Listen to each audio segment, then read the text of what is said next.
I know they say that hot girls have tummy issues, but in practice, people are not ready to confront the types of tummy issues that Crohn's disease gives a girl. But I just want to say, hot girls, we got problems too.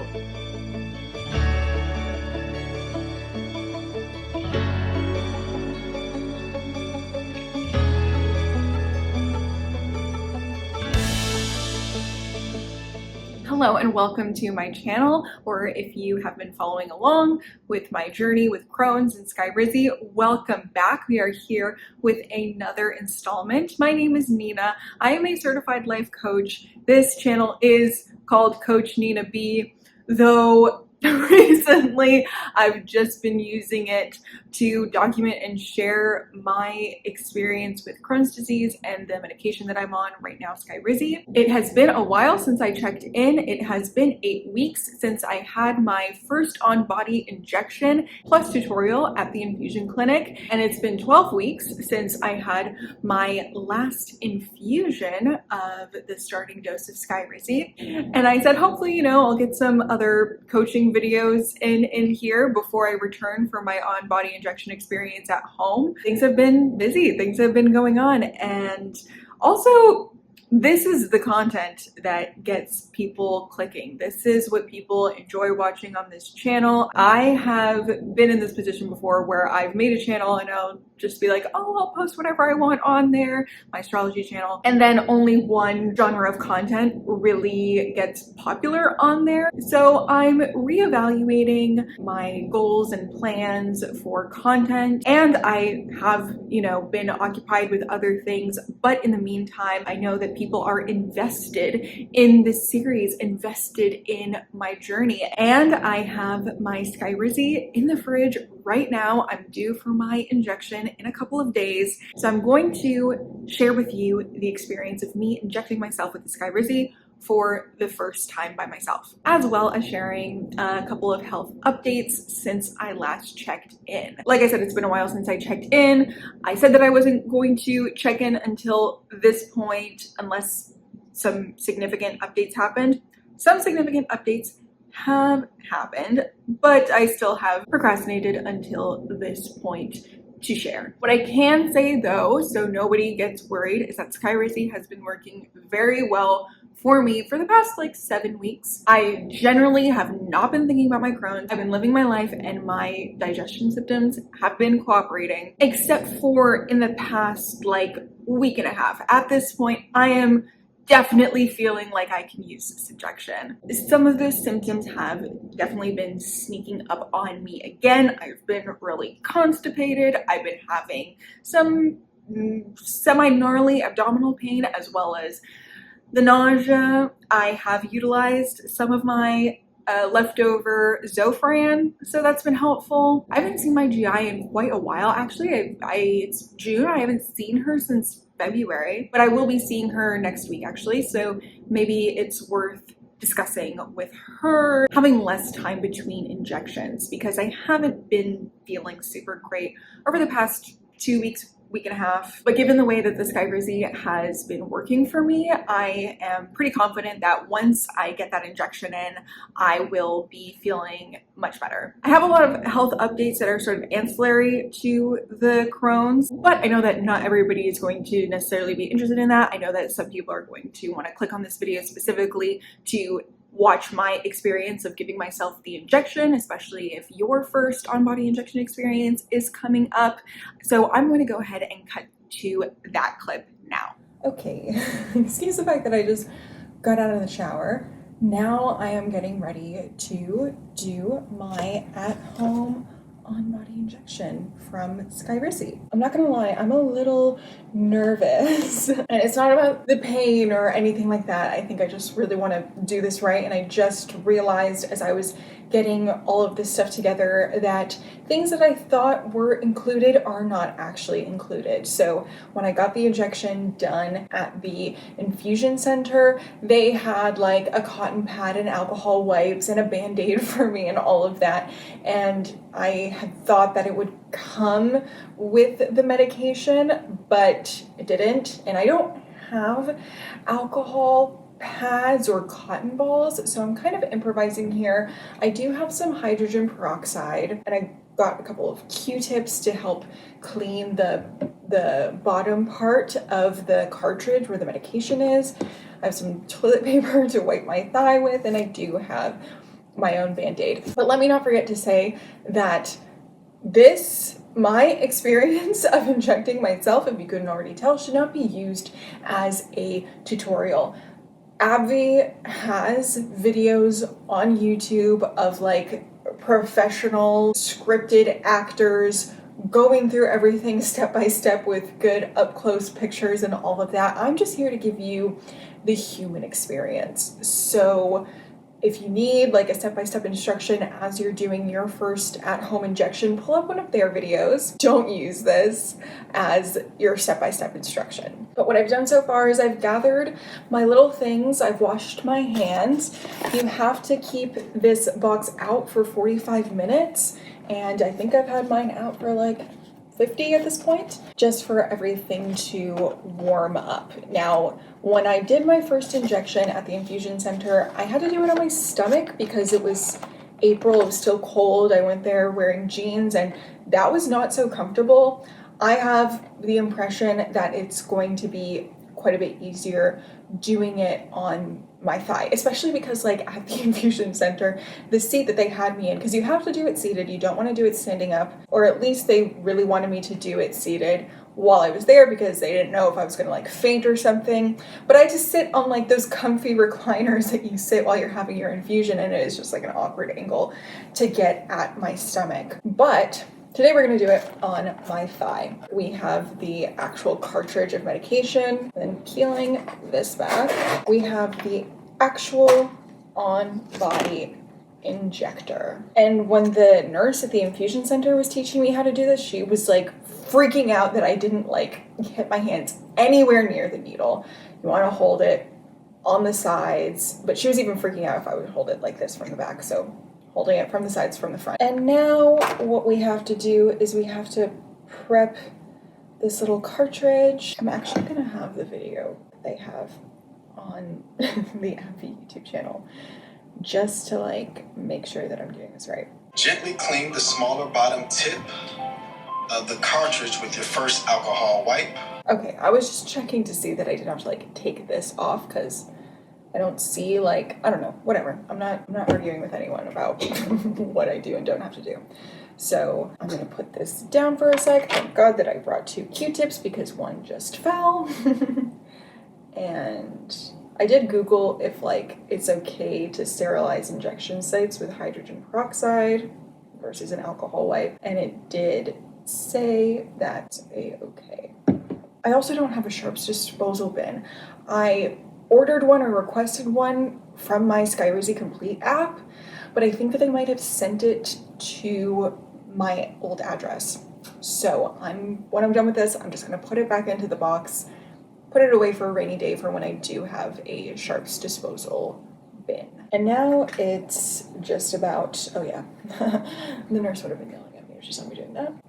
Okay, heard it click, and closing the door. Click number 2. Great.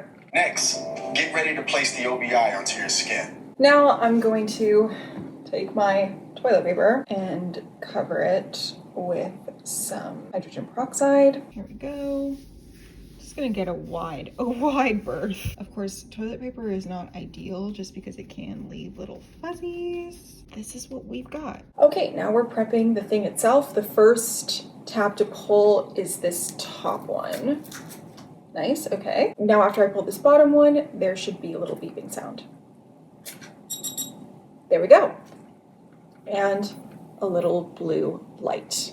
Now I want to put it on my thigh right away. Okay, now I'm just smoothing the adhesive. Oh, it's beeping at me. It's telling me it's ready. All right. Seems nice and smooth and on there on my little disinfected thigh. Now here is both the easiest and the hardest part, where I'm actually going to be pressing the button. I remember, I hear you, okay, but we're relax. I remember when I did it in office, it wasn't totally not painful. Okay. No flashing red light. Everything's green. It seems to be pumping its way in there. And this process should just take about 5 minutes. Okay, yeah. I'm getting like, kind of like tattoo level, like pinchies, like scratchies every now and then. When the injection is done, the OBI alerts you again and it stops automatically. You'll hear a third beep and the flashing green status light will change to solid green. And there we go. The light is now green. The injection is over. So let's see what we're working with under here now.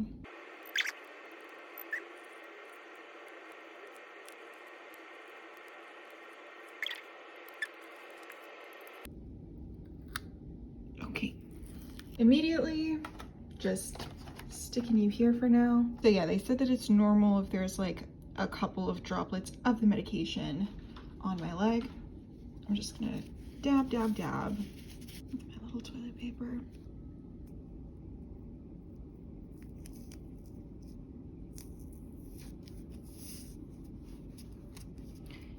And bada bing, bada boom, how you doing? There you go. I don't know if it's just like something mental or placebo, but I do almost feel like I'm kind of already feeling better. I had a rough day yesterday with my symptoms.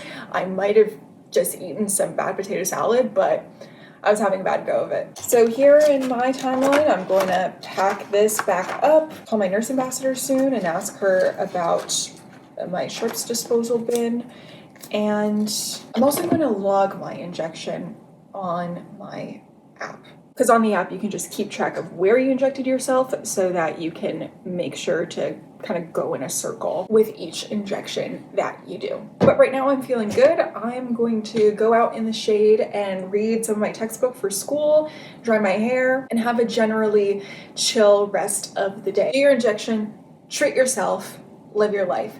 Back to you, Nina. Okay, great. Here, we're back. Thank you so much, Nina from the future. I hope that everything went well. I'm sure it did. I can already feel myself feeling better in the future. Now, despite the fact that Skyrizi has been working very well for me, some things have come up that might mean that I might have to switch medications. So, let me take you along this story. The last time that I checked in, I was talking about lessons in being immunocompromised. I had finished my loading dose of Skyrizi, and I had a pretty gnarly experience of just getting really sick because I had been overexerting myself and having that toll in combination with a lowered immune system really manifests quite poorly for me. And I didn't get into detail there because at the time there were a lot of like open tabs in that story. There were a lot of loose ends, and I didn't want to just share that story that didn't have a nice bow on it, didn't have a conclusion on it, and cause unnecessary anxiety. But now that the story has actually come to a culmination, I will go back in time to April and share with you what was going on then.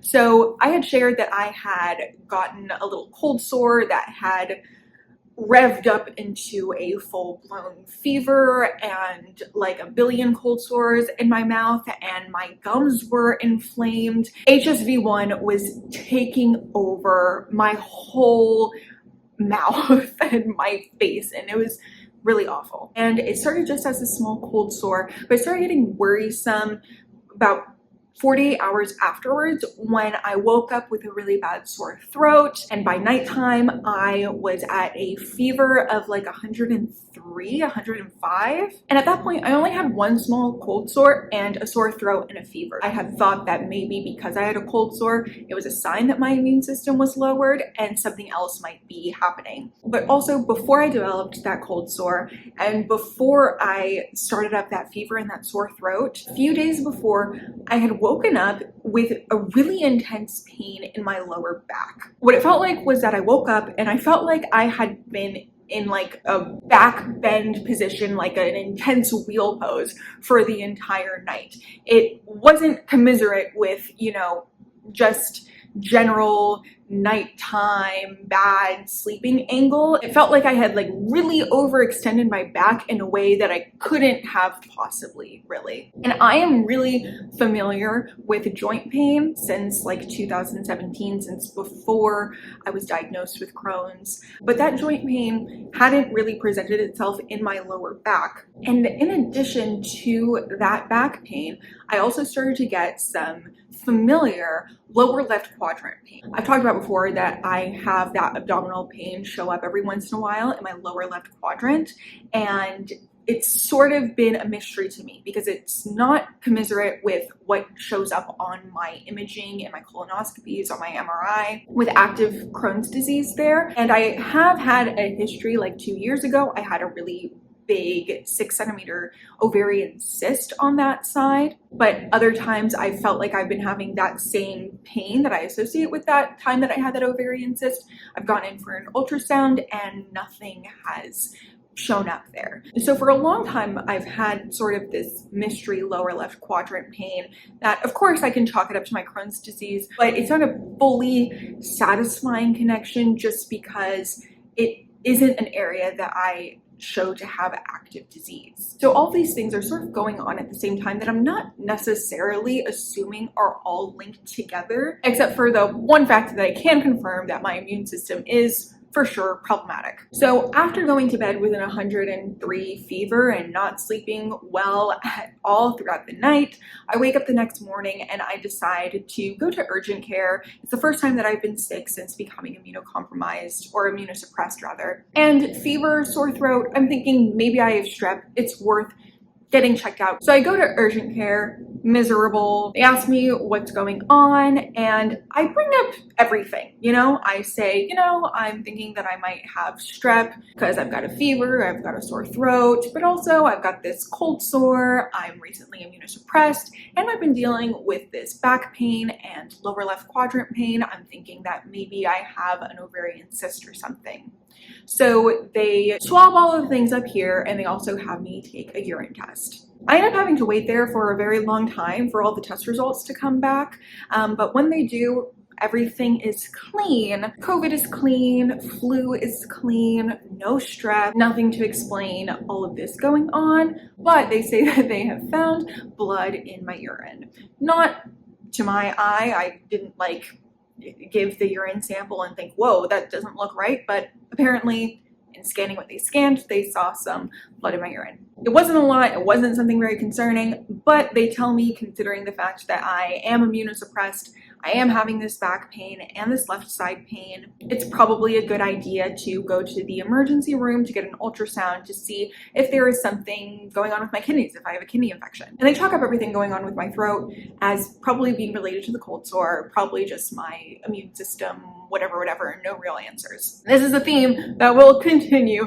as I go to the emergency room. No real answers. So I go to the emergency room, it's super empty. They put me in a wheelchair immediately, roll me through, ask me whatever questions, admit me. At this point, how am I feeling? I'm not really processing any sort of feelings. I'm not worried. I'm very much a every problem has a solution kind of person, and I will get very stressed out when I am in a situation, I am in the midst of a problem and there are serious barriers to the solution. But at this point, my frame of mind is obviously there's a problem going on. I don't know what it is, but I am in the best place that I could possibly be to find the solution. So it's actually kind of a relief because I've been dealing with this pain in my back and my lower left quadrant, and I've been telling myself it's no big deal, whatever, blah, blah, blah. But now I'm here, I'm gonna get an ultrasound, I'm gonna see if I have a cyst, I'm gonna see if there's maybe something going on with my kidneys, I'm gonna get all the answers now. So cool, I'm in pain, I'm uncomfortable, but I'm feeling optimistic about getting a solution to all of this. So after I go through answering people at a desk, answering general questions, then a nurse comes in to do general triage, and then a physician's assistant comes in, and I'm telling the story over and over and over of what my symptoms are and what's going on. The plan that the physician's assistant places forward for me is to get some blood work done to check for infection, and also to get into the ultrasound room. They're concerned about an ovarian cyst, potentially ovarian torsion, and also take a look at my kidneys. And then they also recommend some pain management for me. They give me a combination of Advil Advil and Tylenol. I say that I would rather not take Advil because I've heard that you should not take Advil when you have Crohn's. You should not take ibuprofen because it can be irritating to a gut lining like mine that is already compromised. So I just take some Tylenol instead. I need some recommendations on what you guys do if you have Crohn's for just general pain management, because when I take Tylenol, it either doesn't work, or if I take, and at this time I had been taking a lot of Tylenol because also I was wanting to lower my fever, and I was dealing with unpleasant bathroom situations. So if you have Crohn's and you're in a situation where you would need a Advil or you would need a Tylenol, do you have anything else that works for you? Just asking. Then they also gave me a lidocaine patch for my back because it was hurting quite a bit in my lower back. And at this point, it had been hurting pretty intensely for a little less than a week. And if you're curious, the lidocaine patch did nothing. So a little while afterwards, I am wheeled into the ultrasound room. I have a transvaginal ultrasound. It was so long. It was close to an hour. I wasn't really keeping track, like timing it, but I remember looking at my watch when I went in and a lot of time passing by and looking at my watch, like, was I in there for an hour? It was a very long ultrasound. 2 people went in there at different points. I had an ultrasound tech, and then she maybe called someone. They weren't really communicating with me. At some point, for some reason, another person came into the room and introduced herself and did the same ultrasound over again or something. And it was transvaginal for like pretty much that whole time. And then at the end I was like, oh, they're worried about my kidneys. Do you want to check those out too? And then I flipped over on my side and they got my left flank. Is that the word? So after that, I get wheeled back to the little area that I was in. It was like a little curtained area for myself. And I waited for a little while until they had any answers for me for what they found on the ultrasound.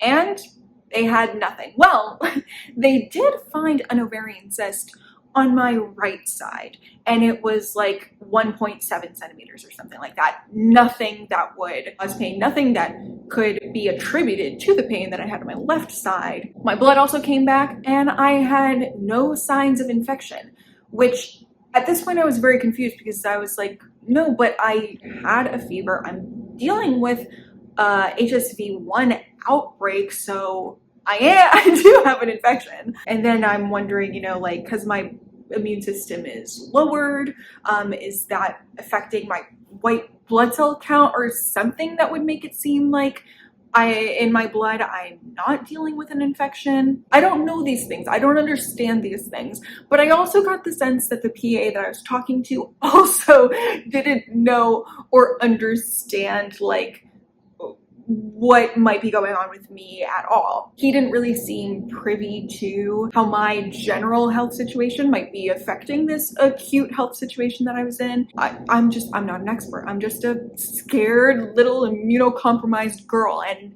at this point, I start getting worried because I am in all of this pain and I don't have any answers, so I don't know what the solution can possibly be.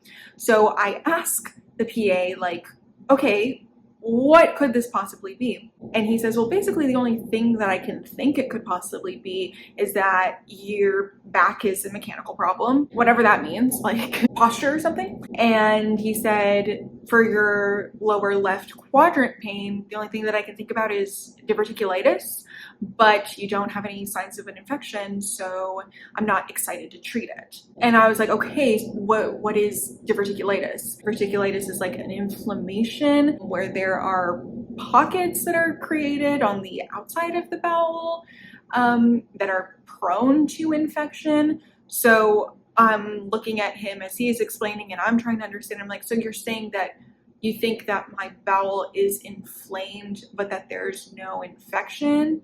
And I think he was just like, pretty much like, yeah, maybe. And then I was still like really not satisfied with the answers that I was getting. So I pushed again with this Skyrizi that I'm on. Could this be affecting my symptoms at all? Could this be explaining something?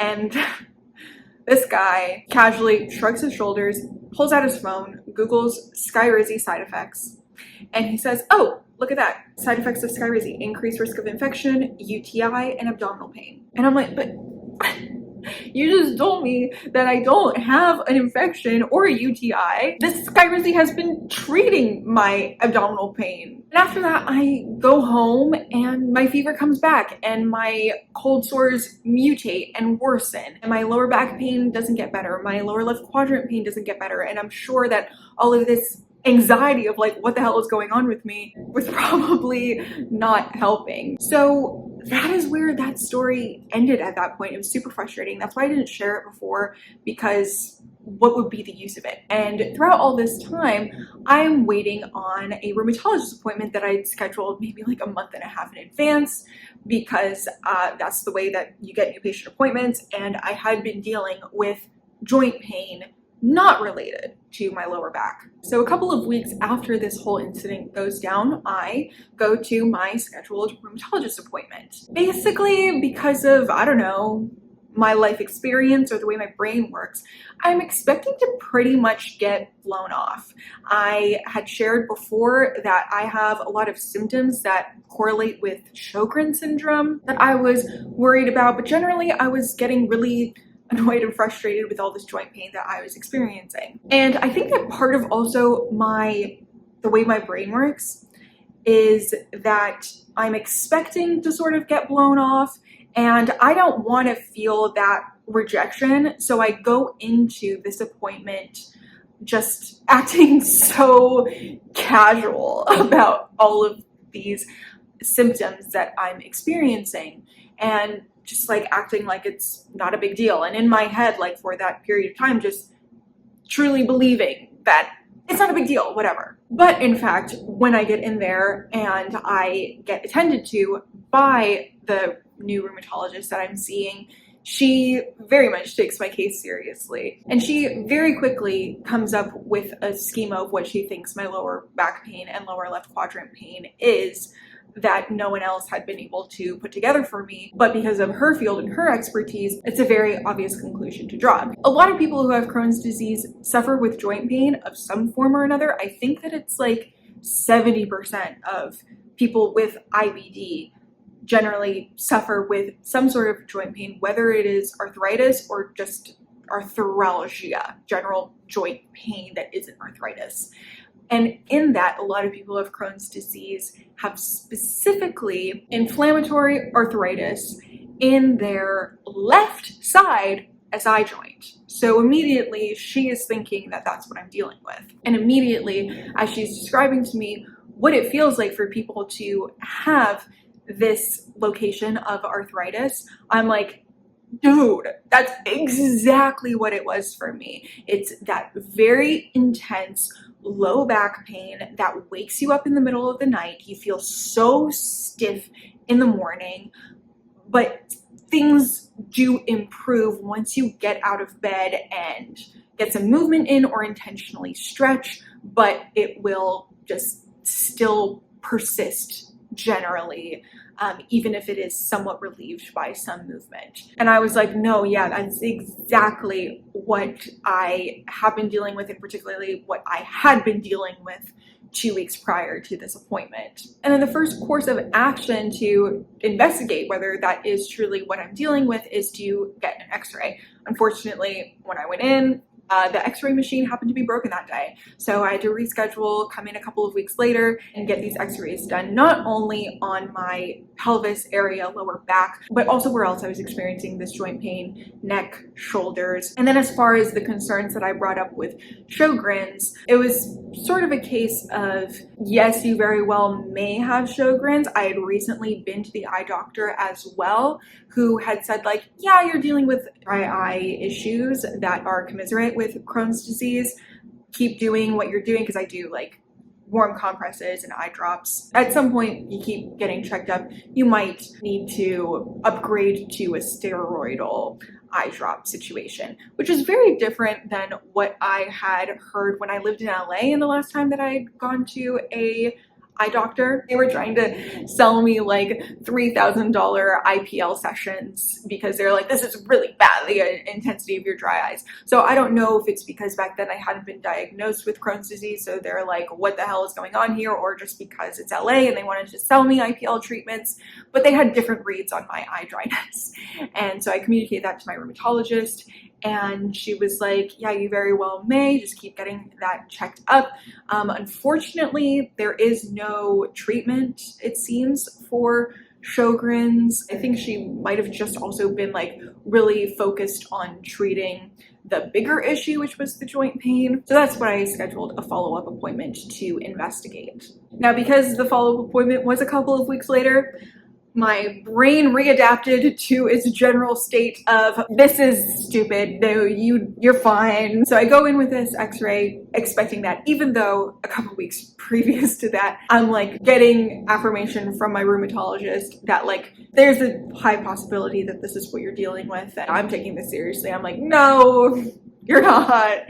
No one would, because I'm an idiot and I'm dramatic. So I go in for the x-ray, they get my upper back, they get my lower back, they get my hips, and then I'm waiting around for the physician's assistant to interpret the x-ray results and get back to me and tell me what they had found. And she starts with good news, you know, your upper back, on the x-rays, there are no bony changes. So the x-rays are not necessarily going to capture whether you have active inflammation and therefore link you to potential arthritis, but they are going to be able to see if, given the possibility that you have arthritis, they have degraded your bone condition over time.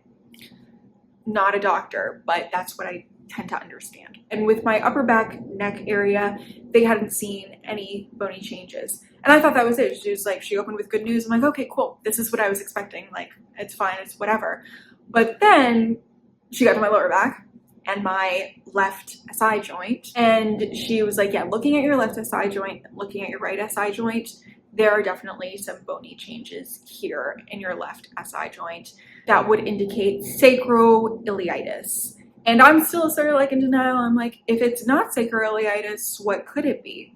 And she was basically like, it's sacroiliitis. It took a little while to process, but actually then and there, I had been diagnosed with arthritis in my left SI joint. And basically what to do with that information. The next step would be to get an MRI to check for active inflammation, since the x-ray was not going to appreciate inflammation, but rather just see the bony changes. And then how to treat it. Well, as you may or may not know, before I was on Skyrizi, my doctor had been advocating for me to be on Remicade, which unfortunately my insurance denied. Now, the thing about Skyrizi is that it treats Crohn's. It's treating my Crohn's great. It also treats other things like psoriasis and psoriatic arthritis, but it hasn't been shown to be as effective at treating the arthritis that I have going on with me in my SI joint. But Remicade has been proven to be effective in treating just arthritis on its own, just Crohn's on its own, and bam, when they're together, it gets them both. So given that, the wisest course of action would be to switch to Remicade instead of Skyrizi, since I've been now diagnosed with two conditions that can be treated with Remicade. However, insurance isn't just going to accept that. Insurance isn't just going to be like, fantastic, here you go. It's not that easy. At least mine isn't. And my rheumatologist could predict that. She's like, we need to get you that MRI to show proof to your insurance that this is a medication change that you need. But oh, wouldn't you know, my insurance denies the request for an MRI, saying that, hey, you got an MRI in December, you can't just get another one. Unfortunately, the MRI that I got on my abdomen with the contrast or whatever, I don't know, it didn't appreciate, what was going on with my hips and my bones. Another reason is that they want to see me do 12 weeks or 12 sessions, I think, of physical therapy before I get into that MRI machine. So that's where I am now. I officially have been diagnosed with inflammatory arthritis sacroiliitis in my left SI joint. The course of action, it seems, is to switch medications, but for now I am waiting for my first appointment with a physical therapist, which I made about a month ago at this point, but that I won't be able to get into until about a month from now. It's interesting how this added diagnosis has added to my identity, I guess, as a chronically ill person. I always thought that Crohn's disease or IBD in general was the least sexy chronic illness that you could get. I know they say that hot girls have tummy issues, but in practice, people are not ready to confront the types of tummy issues that Crohn's disease gives a girl. Crohn's disease generally is considered a pretty embarrassing diagnosis, one that people truly do not understand, in my experience, one that people are very quick to blame you for, assume that it's because of your diet or your lifestyle that you've ended up this way. And I would be lying if I didn't say that sometimes I had thought, oh, if I had a different autoimmune or chronic illness, people would understand more, or I wouldn't be so ashamed about my diagnosis,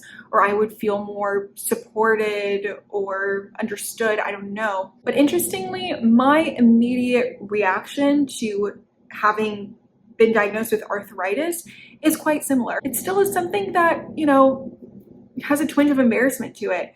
It's still something that you don't feel like hot girls get. It feels like not something that I should be, or anybody should be, dealing with at 27 years old. It is also something that, in my experience, people will still find a way to blame you for. With Crohn's disease, it's all like, oh, your diet, whatever, blah, blah, blah. With arthritis, it's like, oh, your posture, your exercise, whatever. Already with Crohn's disease, it is a stretch to say that I'm to blame for it because of my diet, because I had an extremely fiber-rich, clean diet at the time of being diagnosed with Crohn's disease. And then with arthritis, sure, I'm on my computer a lot throughout the day, but I have been practicing yoga every single day for 8 years. I am a certified yoga teacher. I know my body. I know my proper alignment. I also still have quite a lot of flexibility in my hips, and I've always had above average flexibility, especially in my hips and shoulders. But still, those voices creep up on you. But I just want to say, hot girls, we got problems too. Generally though, I'm feeling pretty good. I'm feeling really optimistic. I'm excited to start physical therapy. I'm along for the ride, knowing that I have a good team of people around me who are caring for my health, who know what to do even along the barriers. I've had more energy. I've been getting back into going to yoga studios, going to bar, Pilates. These are things that I hadn't done in a very, very long time. Pretty much pre-pandemic, I hadn't gone back into the yoga studio, even though I'd been doing yoga at home. It was something that I very much need to do at my own pace that I couldn't keep up with in a class setting. I recently moved to a different area. I'm not crazy about the lighting situation here for this video, even though I have a beautiful window floor to ceiling over there. I feel like this backdrop is better, so I'm kind of fighting with lighting versus setting. But basically, I was able to move, which is a very stressful thing, and I had the energy for that. Of course, I had the help of my beautiful, strong, 6'3" athletic boyfriend. And we've been making the most out of our new area. We're loving this new area that we're living in. We live so close to all of these yoga studios, walking distance. We live a 30-minute walk away from the waterfront. So I'm getting my hot girl walks in.